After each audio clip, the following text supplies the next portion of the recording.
नमस्कार, खबरां दे इस बुलेटिन च तुहाडा स्वागत। मैं परमिंदर कौर। पहला पेश ने ਝੋਟੀਆਂ खबरां। प्रधानमंत्री नरेंद्र मोदी पलक तो शुरू होने वाले आर्टिफिशियल इंटैलीजेंस के 5 दिना सिखर सम्मेलन रेज 2020 का उद्घाटन करनगे। सम्मेलन च सूचना तकनोलॉजी के खेतर नाल जुड़ियां कई अंतरराष्ट्रीय कंपनियां भी हिस्सा लै रही ने।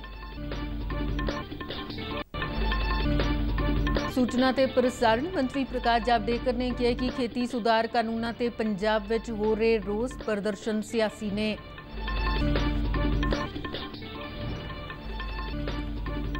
243 मैंबरी बिहार विधानसभा दीआं चोणां लई सीटां दी वंड दे मुद्दे ते आरजेडी ते कांग्रेस विचाले रेड़का खत्म।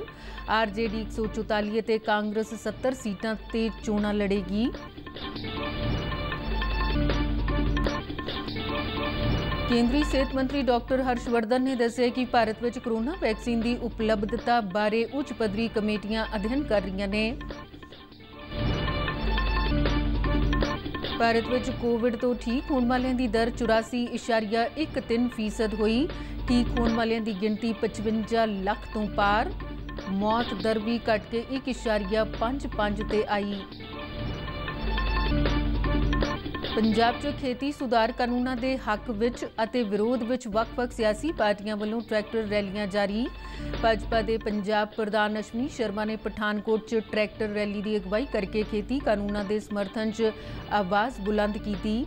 कांग्रेसी आगू राहुल गांधी, मुख्यमंत्री कैप्टन अमरिंदर सिंह अते सूबा कांग्रेस प्रधान सुनील जाखड़ ने मोगा जिले के बदनी कला च ट्रैक्टर रैली करके कानूनों प्रति विरोध जताया। हुण खबरां दा विस्तार। प्रधानमंत्री नरेंद्र मोदी भलके समाजिक शक्तिकरण 2020 लई जवाबदेह आर्टिफिशियल इंटैलीजेंस शिखर सम्मेलन ते रेज 2020 का उद्घाटन करनगे। केंद्रीय इलैक्ट्रॉनिक्स अते सूचना तकनोलॉजी अते नीति आयोग वालों इस शिखर सम्मेलन का वर्चुअल तौर पर आयोजन किया जा रहा है। 5 अक्तूबर तो 9 अक्तूबर तक चलने वाले इस विश्व पद्धरी शिखर सम्मेलन च विश्व के कई मन्ने परमन्ने सूचना तकनोलॉजी माहिर माइक्रोसॉफ्ट वर्गियां कंपनियां के प्रतिनिधि हिस्सा लै रहे हैं। नीति आयोग के मुख्य कार्यकारी अधिकारी अमिताभ कांत ने दिल्ली च पत्रकारों को दस्सिया कि शिखर सम्मेलन च आर्टिफिशियल इंटैलीजेंस उपर खोज नीति अते नवीनता के कामां नाल जुड़े कई देशों के माहिर प्रतिनिधि हिस्सा लै रहे हैं। इलैक्ट्रॉनिक्स ते सूचना तकनोलॉजी मंत्रालय के सकत्तर अजय प्रकाश साहनी ने कहा कि भारत कोल आर्टिफिशियल इंटैलीजेंस लई तैयार कार्यबल बनाउण दी काबलियत अते संस्थागत समर्था है, जिस नाल समाजिक मुद्दों नूं हल करन विच मदद मिलेगी।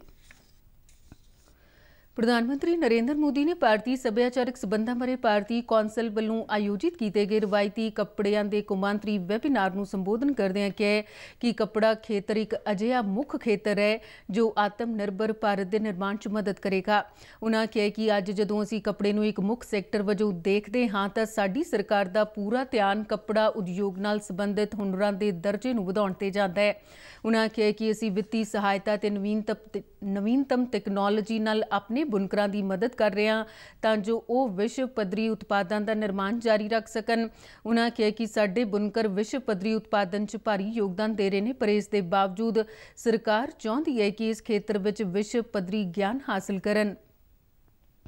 Our government is particularly focusing on skills upgradation, financial assistance, integration the sector with latest technology. We are assisting our weavers to help them continue to make world-class products. For that, we want to learn global best practices. उन्होंने कहा कि कपड़ा उद्योग खेतर कई सदियां पुराना खेतर है, इस खेतर च साडा इतिहास भिन्नता ते मौके वेखे जा सकते हैं। उन्होंने कहा कि असीं सूत कत्तन बुनन ते उसनूं डाई करन वाले सब तो पहले देशों विचों शामिल हाँ अते कुदरती तौर पर सूत दा रंगना भारत का एक लम्मा ते शानदार इतिहास है। उन्होंने कहा कि विश्व भर च औरतां नूं कपड़ा खेतर विच रोजगार मुहैया करवाया गया है ते इस नाल औरतां दे शक्तिकरण विच होर मजबूती आवेगी। प्रधानमंत्री ने कहा कि प्रोग्राम राष्ट्रपिता महात्मा गांधी की 151वीं जयंती के संदर्भ च आयोजित किया गया, क्यों जो महात्मा गांधी ने कपड़ा सैक्टर अते समाजिक शक्तिकरण में एक नेड़ला संबंध देखिया सी अते सधारण चरखे नूं भारत के आज़ादी अंदोलन के मुख्य प्रतीक विच बदल दिता सी। textile sector employs many women. Thus, a vibrant textile sector will add strength to effort of women empowerment. Friends, we need to prepare for our future in challenging times. Our textile traditions have showcased powerful ideas and principles. They include diversity and adaptability. ਕੇਂਦਰੀ ਮੰਤਰੀ ਪ੍ਰਕਾਸ਼ ਜਾਵੜੇਕਰ ਨੇ ਕਿਹਾ ਕਿ ਖੇਤੀ ਸੁਧਾਰ ਕਾਨੂੰਨਾਂ ਤੇ ਪੰਜਾਬ 'ਚ ਹੋ ਰਹੇ ਰੋਸ ਪ੍ਰਦਰਸ਼ਨ ਸਿਆਸੀ ਨੇ। ਗੋਆ ਦੇ ਪਣਜੀ 'ਚ ਇੱਕ ਪ੍ਰੈਸ ਕਾਨਫਰੰਸ ਦੌਰਾਨ ਜਾਵੜੇਕਰ ਨੇ ਇਲਜ਼ਾਮ ਲਗਾਇਆ ਕਿ ਪੰਜਾਬ 'ਚ ਕਾਂਗਰਸ ਦੀ ਸਰਕਾਰ ਹੋਣ ਕਰਕੇ ਇਨ੍ਹਾਂ ਕਾਨੂੰਨਾਂ ਦਾ ਵਿਰੋਧ ਕੀਤਾ ਜਾ ਰਿਹਾ, ਜਦਕਿ ਦੇਸ਼ ਵਿੱਚ ਬਾਕੀ ਸਾਰੇ ਥਾਈਂ ਰੋਸ ਪ੍ਰਦਰਸ਼ਨ ਖਤਮ ਹੋ ਗਏ ਨੇ। ਉਨ੍ਹਾਂ ਕਿਹਾ ਕਿ ਅਸਲ 'ਚ ਕਿਸਾਨਾਂ ਨੂੰ ਹੁਣ ਇਨ੍ਹਾਂ ਕਾਨੂੰਨਾਂ ਬਾਰੇ ਸਮਝ ਆ ਗਈ ਹੈ ਅਤੇ ਉਨ੍ਹਾਂ ਖੇਤੀ ਸੁਧਾਰ ਕਾਨੂੰਨਾਂ ਦਾ ਸਵਾਗਤ ਕੀਤਾ। ਕੇਂਦਰੀ ਮੰਤਰੀ ਨੇ ਕਿਹਾ ਕਿ ਦੇਸ਼ ਇੱਕ ਰਾਸ਼ਟਰ ਇੱਕ ਮੰਡੀ ਦੀ ਦਿਸ਼ਾ ਵੱਲ ਅੱਗੇ ਵਧ ਰਿਹਾ ਹੈ। ਉਨ੍ਹਾਂ ਕਿਹਾ ਕਿ ਖੇਤੀ ਸੁਧਾਰ ਕਾਨੂੰਨ ਦੂਰਦ੍ਰਿਸ਼ਟੀ ਵਾਲੇ ਕਦਮ ਨੇ ਜਿਨ੍ਹਾਂ ਨਾਲ ਖੇਤੀ 'ਚ ਕ੍ਰਾਂਤੀ ਆਵੇਗੀ ਤੇ ਕਿਸਾਨਾਂ ਦੀ ਆਮਦਨ ਵਿੱਚ ਵੀ ਵਾਧਾ ਹੋਵੇਗਾ। ਜਾਵੜੇਕਰ ਨੇ ਕਿਹਾ ਕਿ ਸਨਅਤੀ ਉਤਪਾਦਨ ਦਾ ਵਿਕਰੀ ਮੁੱਲ ਉਤਪਾਦਕ ਵੱਲੋਂ ਤੈਅ ਕੀਤਾ ਜਾਂਦਾ ਹੈ, ਪਰ ਸਿਰਫ ਖੇਤੀ ਉਤਪਾਦ ਦਾ ਮੁੱਲ ਹੀ ਏਜੰਟਾਂ ਵੱਲੋਂ ਤੈਅ ਹੁੰਦਾ ਹੈ। ਪਰ ਹੁਣ ਖੇਤੀ ਕਾਨੂੰਨਾਂ ਦੇ ਆਉਣ ਨਾਲ ਜਿਣਸਾਂ ਦੀ ਕੀਮਤ ਕਿਸਾਨ ਖੁਦ ਤੈਅ ਕਰੇਗਾ। ਉਨ੍ਹਾਂ ਕਿਹਾ ਕਿ ਸਰਕਾਰ ਦੇ ਇਸ ਕਦਮ ਨਾਲ ਕਿਸਾਨ ਨੂੰ ਆਪਣੀ ਜਿਣਸ ਦਾ ਵੱਧ ਤੋਂ ਵੱਧ ਮੁੱਲ ਮਿਲੇਗਾ।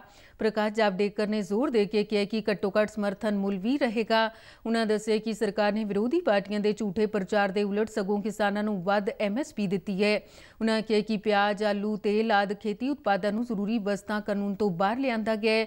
ਹੁਣ ਕਿਸਾਨ ਆਪਣੀ ਜਿਣਸ ਸਟੋਰ ਕਰ ਸਕਣਗੇ ਤੇ ਆਪਣੀ ਮਰਜ਼ੀ ਦੇ ਖਰੀਦਾਰ ਨੂੰ ਜਿਣਸ ਵੇਚ ਸਕਣਗੇ। ਪ੍ਰਕਾਸ਼ ਜਾਵੜੇਕਰ ਨੇ ਕਿਸਾਨਾਂ ਨੂੰ ਅਪੀਲ ਕੀਤੀ ਹੈ ਕਿ ਖੇਤੀ ਕਾਨੂੰਨਾਂ ਦੇ ਮੁੱਦੇ ਤੇ ਸਿਆਸਤ ਦਾ ਸ਼ਿਕਾਰ ਨਾ ਹੋਣ। ਉਨ੍ਹਾਂ ਇਲਜ਼ਾਮ ਲਗਾਇਆ ਕਿ ਕਾਂਗਰਸ ਪਾਰਟੀ ਨੇ ਹਮੇਸ਼ਾ ही किसानों ਨੂੰ ਉਹਨਾਂ ਦੇ ਹੱਕਾਂ ਤੋਂ ਵਾਂਝੇ ਰੱਖਿਆ है। पहला भ्रम यह है कि APMC बंद हो जाएगी। APMC चल रही है। दूसरा कहा था सरकारी खरीद बंद हो जाएगी, चल शुरू हो गई है। पिछले 10 दिन से पंजाब, हरियाणा और बाकी जगह जहां खरीद होती थी वहां पैडी की खरीद शुरू हो गई। फिर कहा MSP खत्म होगी, उल्टा MSP बढ़ गई। बिहार ਦੀ 243 ਮੈਂਬਰੀ ਵਿਧਾਨ ਸਭਾ ਚੋਣਾਂ ਲਈ ਰਾਸ਼ਟਰੀ ਜਨਤਾ ਦਲ ਅਤੇ ਕਾਂਗਰਸ ਦੀ ਅਗਵਾਈ ਵਾਲੇ ਮਹਾਗਠਜੋੜ ਵਿਚਾਲੇ ਸੀਟਾਂ ਦੀ ਵੰਡ ਨੂੰ ਲੈ ਕੇ ਪਿਆ ਰੇੜਕਾ ਖਤਮ ਹੋ ਗਿਆ ਹੈ। ਪਟਨਾ 'ਚ ਕੱਲ੍ਹ ਇੱਕ ਸਾਂਝੇ ਪੱਤਰਕਾਰ ਸੰਮੇਲਨ ਦੌਰਾਨ ਇਹ ਜਾਣਕਾਰੀ ਦਿੰਦਿਆਂ ਰਾਸ਼ਟਰੀ ਜਨਤਾ ਦਲ ਦੇ ਨੇਤਾ ਤੇ ਸਾਬਕਾ ਉਪ ਮੁੱਖ ਮੰਤਰੀ ਤੇਜਸਵੀ ਯਾਦਵ ਨੇ ਕਿਹਾ ਕਿ ਉਹਨਾਂ ਦੀ ਪਾਰਟੀ ਸੂਬੇ ਦੀਆਂ 144 ਅਤੇ ਕਾਂਗਰਸ 70 ਸੀਟਾਂ ਤੇ ਆਪਣੇ ਉਮੀਦਵਾਰ ਮੈਦਾਨ ਵਿੱਚ ਉਤਾਰੇਗੀ। ਇਸ ਤੋਂ ਇਲਾਵਾ ਕਾਂਗਰਸ ਵਿਧਾਨ ਸਭਾ ਚੋਣਾਂ ਦੇ ਨਾਲ ਹੀ ਹੋਣ ਵਾਲੀ ਵਾਲਮੀਕੀ ਨਗਰ ਲੋਕ ਸਭਾ ਦੀ ਸੀਟ ਦੀ ਜ਼ਿਮਨੀ ਚੋਣ ਵੀ ਲੜੇਗੀ। ਮਹਾਗਠਜੋੜ ਵਿੱਚ ਸ਼ਾਮਿਲ ਵਿਕਾਸਸ਼ੀਲ ਇਨਸਾਨ ਪਾਰਟੀ ਦੇ ਨੇਤਾ ਮੁਕੇਸ਼ ਸਾਹਨੀ ਨੇ ਸੀਟਾਂ ਦੀ ਇਸ ਵੰਡ ਤੇ ਨਾਰਾਜ਼ਗੀ ਜ਼ਾਹਿਰ ਕੀਤੀ ਹੈ ਅਤੇ ਕਿਹਾ ਕਿ ਤੇਜਸਵੀ ਯਾਦਵ ਨੇ ਉਹਨਾਂ ਦੀ ਪਾਰਟੀ ਨਾਲ ਧੋਖਾ ਕੀਤਾ ਤੇ ਪਾਰਟੀ ਇਸ ਸਬੰਧ 'ਚ ਅਗਲੀ ਕਾਰਵਾਈ ਲਈ ਅੱਜ ਫੈਸਲਾ ਕਰ ਰਹੀ ਹੈ। इस दौरान बिहार च लोक जनशक्ति पार्टी ने गठजोड़ तो वखरे होकर चोण लड़न का फैसला किया है, पर पार्टी ने स्पष्ट किया है कि वह NDA गठजोड़ का हिस्सा रहेगी और चोणों तो बाद सरकार बनाने च NDA का सहयोग करेगी। पार्टी के बुलारे ने कहा कि लोक जनशक्ति पार्टी की भाजपा नाल कोई कुड़तन नहीं है। कोची च अज सवेरे जल सेना के ग्लाइडर के हादसे का शिकार होने नाल जल सेना के 2 अधिकारियों की मौत हो गई है। एक रखिया बुलारे ने दस्सिया कि ग्लाइडर समुद्री बेड़े INS गरुड़ तो उड़िया सी अते हर रोज़ वांग सिखलाई उड़ान ते सी ते अजे सवेरे तकरीबन 7 बजे नेवल बेस के नाल ही थप्पम पड्डी पुल नेड़े हादसे का शिकार हो गया। इस ग्लाइडर च लेफ्टिनेंट राजीव चाह ते पैटी अधिकारी सुनील कुमार नूं हादसे वाली थां तो बचा के INH संजीवनी लिजाया गया, जिथे उन्हां नूं मृतक ऐलानिया गया। जल सेना के दक्षिणी कमांड ने हादसे की जांच के हुक्म दिते ने। केंद्रीय सेहत मंत्री डॉक्टर हर्षवर्धन ने कहा कि कोविड-19 एक विश्व चुनौती है तो इसका विश्व पद्धर ते हल कढ़िया जाना चाहिए। डॉक्टर हर्षवर्धन ने सारिਆਂ ਨੂੰ एहतियात बरतन ਅਤੇ सेहत मंत्रालय ਵੱਲੋਂ जारी दिशा निर्देशों की पालना करने की अपील की है। अपने हफ्तावार संबोधन संवाद दौरान डॉक्टर हर्षवर्धन ने कोरोना वायरस नाल नजिठण लई कीते जा रहे यत्नां बारे दस्सिया। उन्हां कोरोना वैक्सीन की देश विच उपलब्धता ਅਤੇ वैक्सीन आ जाण तो बाद शुरुआती तौर ते लोकां नूं इह वैक्सीन मुहैया कराउण बारे भी ਜਾਣਕਾਰੀ ਸਾਂਝੀ ਕੀਤੀ। ਉਨ੍ਹਾਂ ਦੱਸਿਆ ਕਿ ਸਰਕਾਰ ਨੇ ਸਿਹਤ ਮੰਤਰਾਲਾ ਤਹਿਤ ਉੱਚ ਪੱਧਰੀ ਕਮੇਟੀਆਂ ਦਾ ਗਠਨ ਕੀਤਾ ਜੋ ਵੈਕਸੀਨ ਆ ਜਾਣ ਤੇ ਇਸ ਦੀ ਉਪਲਬਧਤਾ ਬਾਰੇ ਅਧਿਐਨ ਕਰੇਗੀ। ਕੋਰੋਨਾ ਵੈਕਸੀਨ ਦਾ ਇਸ ਸਮੇਂ ਭਾਰਤ ਵਿੱਚ ਤੀਜਾ ਟ੍ਰਾਇਲ ਚੱਲ ਰਿਹਾ ਹੈ। Our government is working round the clock to ensure that there is a fair and equitable distribution of vaccines once they are ready. Just like everywhere else in the world, our government's utmost priority is how to ensure vaccines for each and everybody in the country. There is a high-level expert body going into all aspects of the vaccine, including those that you have raised. देश च कोविड-19 तो सेहतयाब होने वाले की दर 84.13% हो गई है। बीते दिन देश भर में 82,260 कोरोना मरीजों को सेहतयाब ऐलानिया गया। केंद्रीय सेहत मंत्रालय के एक बुलारे ने दस्सिया कि देश भर च हुण तक कोरोना तो ठीक होने वाले मरीजों की कुल गिनती बढ़ के 55,09,966 हो चुकी है। बुलारे ने कहा कि सेहतयाब होने वालों की दर च हो रहे लगातार सुधार नाल देश च एक्टिव केसां की दर कुल कोरोना की पुष्टि वाले मामलों के मुकाबले घट के सिर्फ 14.32% रह गई है। सेहत मंत्रालय वालों देश भर च टैसट ट्रैक और ट्रीट के सिद्धांत ते कीते जा रहे उपरालियां नाल सेहतयाब होने वालों की दर वधी है और मौत दर घटी है। भारत च इस वेले कोरोना महामारी नाल मरण वालों की दर 1.55% रह गई है। पिछले 24 घंटिया दौरान इस महामारी नाल 1940 मौतां हुई ने, जिस नाल देश मरण वालों की कुल गिनती 1,01,782 हो गई है। देश इस वेले कुल कोरोना एक्टिव मामले 9,37,625 ने। उंज हुण तक देश में कुल 65,49,373 कोरोना मामलों की पुष्टि हो चुकी है। दूजे पासे ICMR के एक बुलारे ने नवी दिल्ली च दस्सिया कि देश 3 अक्तूबर तक 7,99,92,534 नमूनिया की कोरोना जांच की गई, जिन्हां विचों 11,42,131 नमूनिया की जांच बीते इक्को दिन में की गई है। जिथे एक पासे पंजाब च कांग्रेस पार्टी और आम आदमी पार्टी वालों खेती सुधार कानूनों के विरोध में प्रदर्शन किए जा रहे हैं, उत्थे अज भारतीय जनता पार्टी वालों भी इन्हां कानूनों के समर्थन च पठानकोट में ट्रैक्टर रैली का आयोजन किया गया। इस रैली च खेती कानूनों का समर्थन करने वाले किसानों ने वड्डी गिनती च शिरकत की। भाजपा के पंजाब प्रधान अश्वनी शर्मा की अगवाई च यह ट्रैक्टर रैली जिले के पिंड मानवाल तो शुरू होकर 3 विधान सभा हल्कियां पठानकोट, सुजानपुर और भूआ विचों निकली। सुजानपुर तो विधानकार दिनेश सिंह बब्बू भी रैली में शामिल हुए। भाजपा प्रधान अश्वनी शर्मा ने इस मौके कहा कि खेती कानून किसानों को आज़ादी देने वाले कानून ने। उन्हें इल्जाम लगाया कि कुछ लोग किसानों को गुमराह कर रहे हैं। सरकार कभी भी अपने किसानों को दुखी नहीं कर सकती, कभी भी उन्होंने चेहरे से मायूसी नहीं देख सकती। मोदी सरकार ने जिहड़ा निर्णय लिया, जिहड़े 3 कानून बनाए ने, एक किसान की खुशहाली दे लई है, एक किसान की बेहतरी दे लई है। इस ट्रैक्टर रैली च शामिल हुए किसानों ने खुल के खेती कानूनों का समर्थन करदे कहा कि हुण किसान अपनी फसल का खुद मुल तय करेगा। उन्होंने कहा कि खेती कानूनों के लागू होने नाल किसानों की आमदन विच वाधा होवेगा।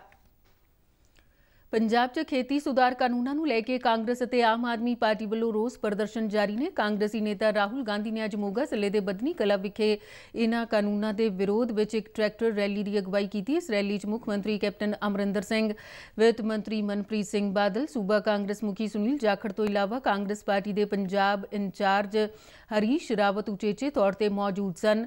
काफ़ी समय तो अखों परोखे रहे साबका मंत्री ते विधानकार नवजोत सिंह सिद्धू भी इस रोस रैली च प्रकट होए। राहुल गांधी आउंदे 2 दिनों दौरान भी सूबे च वख-वख थाई खेती बचाओ यात्रा तहत होने वाली ट्रैक्टर रैलियां च शामिल होणगे। पुष्पा गुजराल साइंस सिटी कपूरथला च विश्व जंगली जीव सप्ताह मौके कोरोना महामारी का जंगली जीवां ते प्रभाव विषय ते एक वैबीनार करवाया गया।